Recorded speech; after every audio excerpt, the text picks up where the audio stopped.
ছাড়ল DVC. এর আগের তুলনায় এবার জল ছাড়ার পরিমাণ আরও বাড়ানো হয়েছে। মাইথন ও পাঞ্চেত দুই জলাধার থেকে একাধারে মোট ৫৭,৩৩০ কিউসেক জল ছাড়া শুরু করেছে দামোদর ভ্যালি কর্পোরেশন।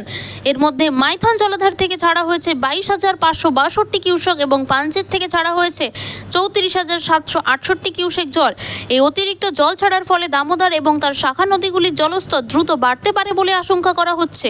ফলে নদী সংলগ্ন নিচু এলাকার বাসিন্দাদের উদ্দেশ্যে ইতিমধ্যেই সতর্কতা জারি করেছে প্রশাসন।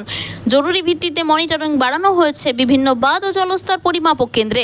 স্থানীয় প্রশাসন এবং বিপর্যয় মোকাবিলা দলও নজরদারি চালাচ্ছে সম্ভাব্য প্লাবিত এলাকাগুলিতে। আবহাওয়া দপ্তরের পূর্বাভাস অনুযায়ী আগামী কয়েকদিনে আরও বৃষ্টি বাড়তে পারে, ফলে জলস্তর আরও বাড়ার সম্ভাবনা দেখা যাচ্ছে। তাই নদী তীরবর্তী এলাকার বাসিন্দাদের উচ্চ সতর্কতা অবলম্বনের আহ্বান জানায় প্রশাসন।